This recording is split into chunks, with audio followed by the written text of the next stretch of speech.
गोस्वामी तुलसीदास जी ने लिखा है कि माघ मकरगत रवि जब होई, तीर्थ पति आव सब कोई। अर्थात जिस समय माघ मास में मकर राशि में जो अभी उत्तरायणी जिसको कहते हैं मकर संक्रांति का पर्व, उसमें जब सूर्य नारायण आते हैं तो तीर्थपति अर्थात तीर्थराज प्रयाग में सभी आते हैं। तो सभी में ऋषि मुनि ब्राह्मण, जैसे आप लोग देख भी रहे हैं कल्पवास में, तो संत जन भी हैं, गृहस्थ लोग भी कल्पवास कर रहे हैं, तो उनकी सेवा में दुकानदार भी आए हैं, यानी कि सभी आ रहे हैं, कल्पवास कर रहे हैं, कुछ व्यवस्थाएं उपलब्ध कराने के लिए, कुछ सेवक लोग और सभी।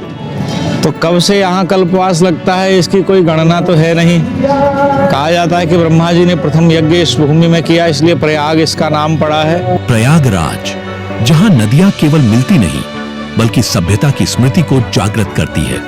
गंगा और यमुना का पवित्र संगम यहाँ जल का संयोग नहीं, युगों से चली आ रही साधना, यज्ञ और सांस्कृतिक चेतना का केंद्र है। इसी भूमि को प्राचीन काल में प्रयाग कहा गया, समागम और यज्ञ की भूमि, जो आगे चलकर प्रयागराज के नाम से प्रतिष्ठित हुई, अर्थात यज्ञों का राज। संगम की शांत धारा, तटों पर बहती आस्था और नाम के पीछे छिपा यह इतिहास मिलकर प्रयागराज को भारत की नदी संस्कृति का जीवंत प्रतीक बनाते हैं। प्रयागराज सनातन धर्म की आस्था, संस्कृति और तीर्थ परंपरा का एक अत्यंत महत्वपूर्ण केंद्र है। गंगा, यमुना एवं अदृश्य सरस्वती के पवित्र त्रिवेणी संगम के कारण इस भूमि को तीर्थराज यानी तीर्थों का राजा कहा जाता है। मान्यता है कि यहाँ के कण कण को देवताओं का आशीर्वाद प्राप्त है और इस संगम में स्नान करने से मोक्ष की प्राप्ति होती है। विश्व विख्यात कुंभ मेला यहीं आयोजित होता है, जिसे संयुक्त राष्ट्र यूनेस्को ने मानवता की अमूर्त सांस्कृतिक धरोहर के रूप में मान्यता दी है। प्रयागराज का त्रिवेणी संगम वह स्थान है जहां उत्तर से बहकर आती पवित्र गंगा नदी पश्चिम से आने वाली यमुना नदी से मिलती है और मान्यता के अनुसार सरस्वती नदी भूमिगत रूप से इनसे आ मिलती है। संगम पर गंगा का जल हल्का मटमैला भूरा होता है, जबकि यमुना का जल हरे नीलापन लिए हुए अपेक्षाकृत साफ दिखता है। गंगा जी की बड़ी महिमा कही गई है। यहाँ गंगा, यमुना, सरस्वती तीनों का संगम माना जाता है। तो गंगा और यमुना जी तो प्रकट रूप में दिखाई देती हैं, सरस्वती जी गुप्त हैं। तो गुप्त का मतलब वैसे तो गोपनीय है, लेकिन एक महीना माघ के महीने में सरस्वती प्रकट हो जाती हैं। कैसे प्रकट हो जाती हैं? सरस्वती माने ज्ञान की देवी। तो सरस्वती आप जितने शिविरों में देखिए, सब जगह कुछ न कुछ कथा, सत्संग, ज्ञान की वार्ता चल रही है। उन सब विद्वानों के मुख से सरस्वती एक महीना यहाँ प्रकट रहती है और बाकी तो गोपनीय रूप से है ही हैं। तो इसकी जितनी महिमा कही जाए उतनी कम है, अनंत महिमा है। कोई इसका तिथि काल निर्णय नहीं। जब से सनातन धर्म है तब से ही ऋषि मुनिगण इस क्षेत्र पर विराजमान रह रहे हैं। प्रयागराज भारत का वह पवित्र स्थल है जहाँ ब्रह्मा ने सृष्टि का प्रथम यज्ञ किया, जहां समुद्र मंथन से प्राप्त अमृत की बूंदें गिरी और जो समस्त तीर्थों में सर्वश्रेष्ठ होने के कारण तीर्थराज कहलाता है। पद्म पुराण और अन्य पुराणों में वर्णित कथा के अनुसार सृष्टि के निर्माण के पश्चात प्रजापिता ब्रह्मा ने गंगा यमुना के संगम तट पर सृष्टि का प्रथम प्रकृष्ट यज्ञ किया। इस यज्ञ की विशेषता यह थी कि इसमें त्रिदेवों की सम्मिलित भागीदारी थी। भगवान विष्णु यजमान थे, ब्रह्मा जी ऋत्विज पुरोहित के रूप में थे और यज्ञ की हवि भगवान शिव को अर्पित की जा रही थी। इस यज्ञ का उद्देश्य पृथ्वी के पाप बोझ को हल्का करना, सृष्टि को शुद्ध करना और पर्यावरण की शुद्धि करना था। यज्ञ के सफल समापन पर तीनों देवताओं ने अपनी संयुक्त शक्ति से एक दिव्य वृक्ष उत्पन्न किया, जो अक्षयवट के नाम से विख्यात हुआ। मत्स्य पुराण के अनुसार ब्रह्मा गुप्त रूप में प्रतिष्ठान के उत्तर में, विष्णु वेणुमाधव के रूप में और शिव अक्षयवट के रूप में प्रयाग में निवास करते हैं। पद्म पुराण के अनुसार ब्रह्मा जी ने गंगा तट पर 10 अश्वमेध यज्ञ संपन्न किए। इन यज्ञों में वैदिक मंत्रों का उच्चारण किया गया और यज्ञ की रक्षा के लिए भगवान विष्णु के माधव रूप से 12 माधव उत्पन्न हुए, जो पूरे यज्ञ क्षेत्र के चारों ओर स्थापित है। इन्हीं 10 अश्वमेध यज्ञों के कारण गंगा के इस घाट का नाम दशाश्वमेध घाट पड़ा। ब्रह्मा जी ने इसी तट पर स्वयं ब्रह्मेश्वर शिवलिंग की स्थापना की जो आज भी प्रयागराज के दारागंज में दशाश्वमेध मंदिर में विद्यमान है। यह भारत का एकमात्र शिव मंदिर है जहां एक साथ 2 शिवलिंगों का पूजन होता है। महाभारत में वर्णित है कि महर्षि मार्कंडेय के आदेश पर धर्मराज युधिष्ठिर ने भी यहां दशाश्वमेध यज्ञ किया था। हिंदू धार्मिक परंपरा में नदियों के संगम को अत्यंत पुण्यदायी माना गया है और प्रयाग का त्रिवेणी संगम तो विश्व में दुर्लभ तथा सर्वाधिक पवित्र त्रिसंगम है। प्राचीन वैदिक ग्रंथों तथा पुराणों में इस स्थल का महत्व वर्णित है। ऋग्वेद के एक मंत्र में कहा गया है कि जहां श्वेतवर्णा गंगा और श्यामवर्णा यमुना मिलती हैं, वहां स्नान करने से स्वर्ग की प्राप्ति होती है। एक अन्य वैदिक उद्धरण में गंगा, यमुना और सरस्वती तीनों के संगम का उल्लेख मिलता है। यत्र गंगा च यमुना च यत्र प्राची सरस्वती, जो इस त्रिवेणी तीर्थ की प्राचीनतम महिमा का प्रमाण है।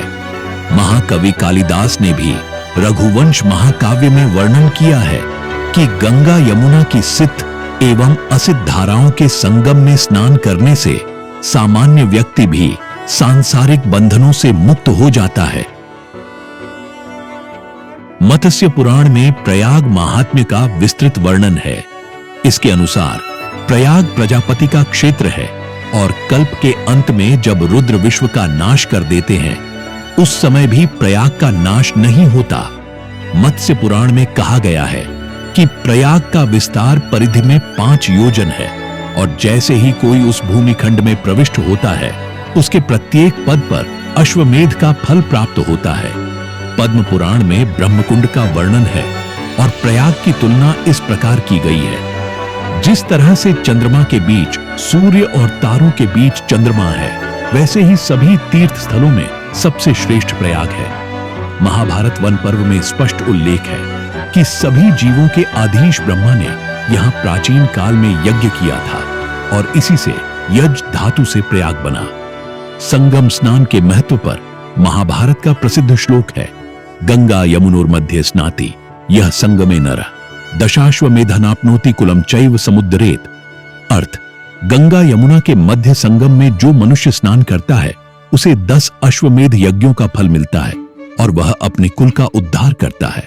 महाकवि कालिदास ने अपने रघुवंश महाकाव्य में प्रयाग की महिमा इस प्रकार वर्णित की है, समुद्र पत्न्योर्जल सन्निपातम पूतात्मनामत्र किलाभिषेकात् तत्त्वावबोधेन विनापि भूयः तनुस्त्यजाम नास्ति शरीर बंधा ज्या। अर्थ, समुद्र की पत्नियों गंगा यमुना के जल के संगम में पवित्र आत्माओं के अभिषेक से तत्व ज्ञान के बिना भी शरीर त्यागने वालों को पुनः शरीर बंधन नहीं होता, अर्थात मोक्ष प्राप्त होता है। 1575 ईस्वी में मुगल सम्राट अकबर ने प्रयाग की यात्रा की और इसके सामरिक महत्व से प्रभावित हुए। 1584 ईस्वी में अकबर ने यहां किला बनवाया और इसका नाम इलाहाबाद रखा। बाद में शाहजहां के काल में इसका नाम बदलकर इलाहाबाद कर दिया गया, जिसका अर्थ है ईश्वर का बसाया हुआ शहर। 16 अक्टूबर 2018 को उत्तर प्रदेश मंत्रिमंडल ने नाम परिवर्तन का प्रस्ताव पारित किया और 18 अक्टूबर 2018 को सरकारी राजपत्र संख्या 1500-1-5-2018-72/2017 द्वारा आधिकारिक रूप से नगर का नाम प्रयागराज कर दिया गया। मुख्यमंत्री योगी आदित्यनाथ ने कहा, प्रयाग वह स्थान है जहां भगवान ब्रह्मा ने प्रथम यज्ञ किया था। यहां 3 नदियां मिलती हैं, इसलिए यह प्रयागों का राजा है। इस प्रकार लगभग 450 वर्षों बाद शहर को अपना मूल पौराणिक नाम वापस प्राप्त हुआ।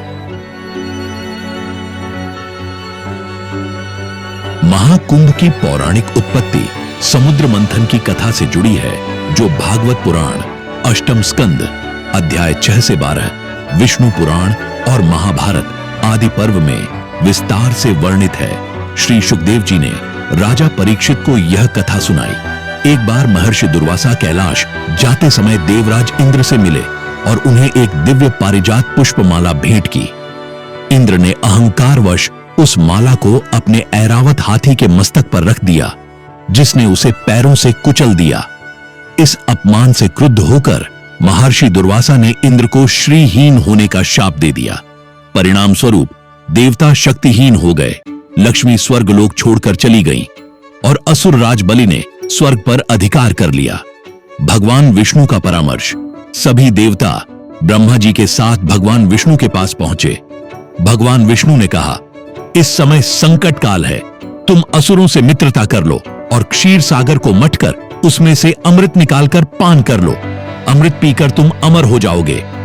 इंद्र ने असुर राज बलि से अमृत में समान भागीदारी की शर्त पर संधि की।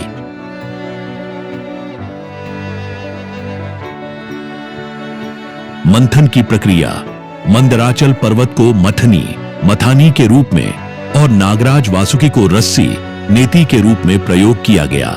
असुरों ने वासुकी के मुख की ओर का स्थान लिया और देवताओं ने पूंछ की ओर। जब मंथन आरंभ हुआ तो मंदराचल पर्वत समुद्र में ढसने लगा।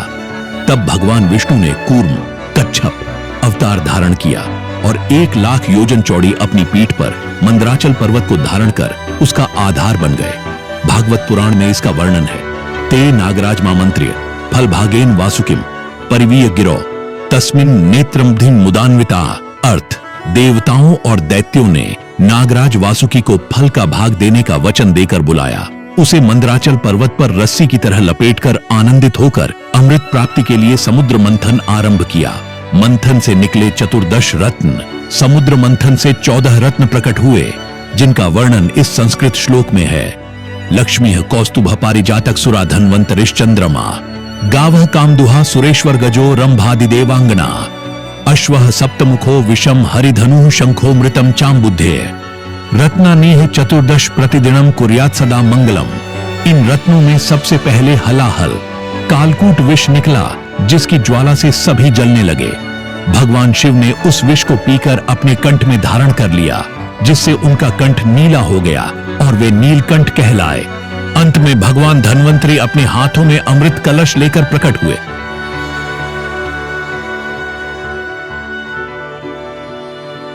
धन्वंतरी के प्रकट होते ही असुरों ने अमृत कलश छीन लिया। देवताओं के इशारे पर इंद्रपुत्र जयंत अमृत कलश लेकर आकाश में उड़ गए। दैत्य गुरु शुक्राचार्य के आदेश पर असुरों ने जयंत का पीछा किया। जयंत के साथ 4 देवताओं ने विशेष जिम्मेदारियां निभाई। सूर्य ने कलश को टूटने से बचाया, चंद्रमा ने अमृत को छलकने से रोका, देवगुरु बृहस्पति ने राक्षसों को रोका और शनि ने जयंत पर निगरानी रखी कि वह स्वयं अमृत न पी जाए। अमृत कलश के लिए देवताओं और असुरों में 12 दिनों तक भयंकर युद्ध हुआ। चूंकि देवताओं का एक दिन पृथ्वी के 1 वर्ष के बराबर होता है, अतः देवलोक के 12 दिन पृथ्वी पर 12 वर्ष के बराबर हुए। इसीलिए कुंभ मेला हर 12 वर्ष में आयोजित होता है।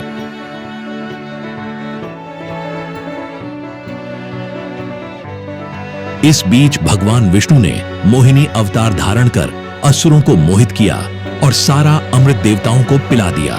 स्वरभानु नामक दानव देवता का रूप धारण कर अमृत पी गया, जिसे सूर्य और चंद्रमा ने पहचान लिया। भगवान विष्णु ने सुदर्शन चक्र से उसका सिर काट दिया, जिससे राहु सिर और केतु धड़ 2 ग्रह बन गए। कुंभ शब्द का अर्थ है कलश या घड़ा। यह अमृत कलश का प्रतीक है। कुल 12 कुंभ माने गए हैं। 4 पृथ्वी पर, प्रयाग, हरिद्वार, उज्जैन, नासिक और 8 देवलोक में। 4 स्थानों पर क्रमवार 3-3 वर्षों के अंतराल पर कुंभ होता है, क्योंकि जयंत हर 3 दिन बराबर 3 वर्ष के अंतराल पर एक स्थान पर रुके थे। अर्ध कुंभ हर 6 वर्ष में हरिद्वार और प्रयागराज में, पूर्ण कुंभ हर 12 वर्ष में 4 स्थानों पर और महाकुंभ 144 वर्ष 12 गुणा 12 बराबर 12 पूर्ण कुंभ में केवल प्रयागराज में होता है। प्रयाग को तीर्थराज, तीर्थों का राजा कहने के पीछे गहन पौराणिक और आध्यात्मिक कारण है। ब्रह्म पुराण के अनुसार यह वही स्थान है जहां सृष्टि के आरंभ में ब्रह्मा जी ने प्रथम प्रकृष्ट यज्ञ किया था। पुराणों में प्रयाग को सप्तपुरियों का पति कहा गया है।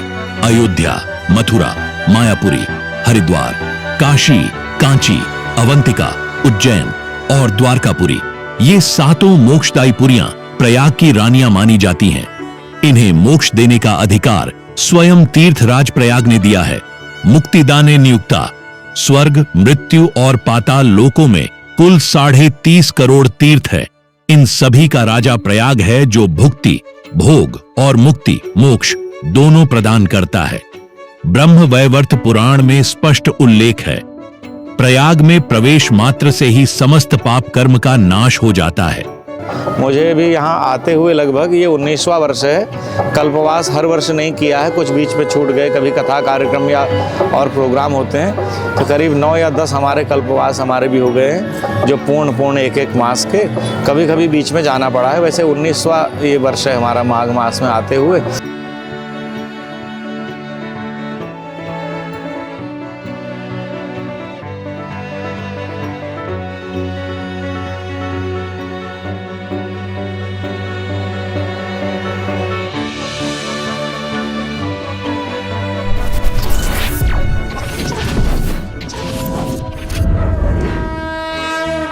वयं राष्ट्रे जागृयाम पुरोहितः।